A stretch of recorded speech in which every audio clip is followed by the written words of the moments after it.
Transforma-me conforme a tua palavra. Shalom, irmãos e irmãs, que a paz de Deus, que excede todo entendimento, guarde o seu coração e mente em Cristo Jesus. Capítulo 21 de Gênesis. Narra o episódio depois da separação de Agar e seu filho, de perto de Abraão e Sara e de Isaac. E agora ela está seguindo a sua jornada, uma jornada de dor, uma jornada de tristeza, de muitas lágrimas. E Agar sai com seu filho com odre de água, e depois de um tempo peregrinando, onde não tem mais água, onde não tem mais as provisões, e ela se vê numa situação de desespero, de sem esperança. Ela afasta um pouco do seu filho para que não possa vê-lo, ele perecer, ele morrer. Ela está totalmente entregue à situação e à circunstância. E o texto narra que, no meio dessa situação tão desesperadora, tão sem de esperança, o menino, um adolescente, que é o Ismael, chora, grita. A narrativa bíblica não diz exatamente ali quais foram as palavras, mas tem um registro que no meio desse caos, Deus ouve a voz do menino. E Deus ouve a voz do menino e se manifesta a Agar.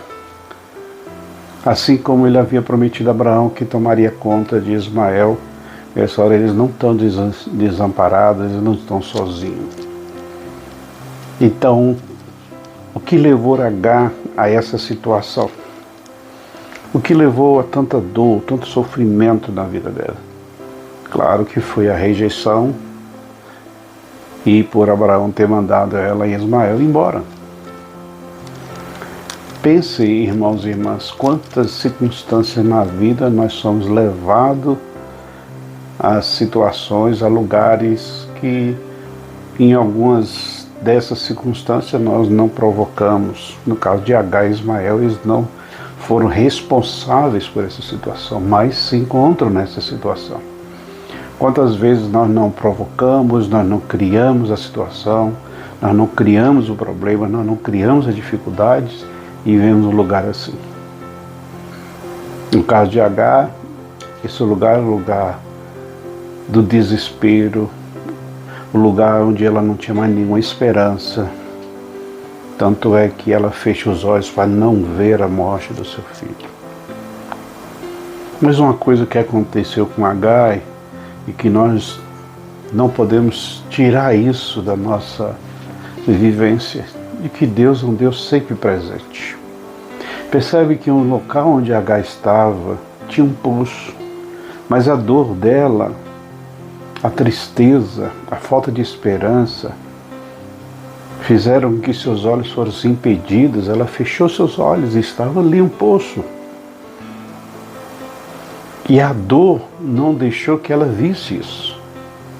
Precisou que Deus intervisse e ela tivesse seus olhos abertos para perceber que havia ali uma fonte, que havia ali um poço que poderia saciar a sede dela, do seu filho, e eles não morreriam. Nesse dia, meu querido, minha querida, quero pensar com você que a provisão de Deus, que a manifestação da presença de Deus na nossa vida, principalmente em situações de dor, de tristeza. Nós não podemos fechar nossos olhos de que Deus está presente e nos dá sempre um poço de água. E esse poço que nós temos hoje, aquele que faz fluir, que faz jorrar do nosso interior, se chama Jesus Cristo, Filho de Deus. Ele é o poço que sacia a nossa sede. Ele é a esperança para a nossa vida. Aquele que crê em mim, rios de água viva fluirão do seu interior, disse Jesus. Agar ainda não tinha essa experiência possível de ter Jesus com ela lá, mas Deus estava presente, cuidando dela, e deu literalmente um poço de água. Hoje nós temos a presença manifesta do Senhor conosco. Hoje nós temos o Espírito Santo de Deus que nos ajuda a enfrentar os tempos de dificuldade da vida, de maneira que nós não precisemos entrar numa situação de desespero, de tristeza e fechar nossos olhos a tudo aquilo que está ao nosso redor. Se seus olhos estão fechados, que eles se abram hoje. Que seus olhos se abram e veja há uma fonte a jorrar para te ajudar de que, seja qual for a circunstância que você esteja vivendo, não é o fim. Seja qual for a dor que você esteja atravessando, não acabou. Ainda a sua vida não é o final. Há um poço, há um rio, há uma fonte a jorrar.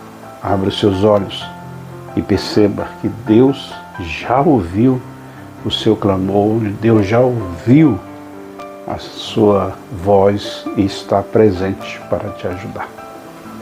Pense nessas coisas e Deus te abençoe e você tenha um dia de paz. Shalom. Transforma-me com força.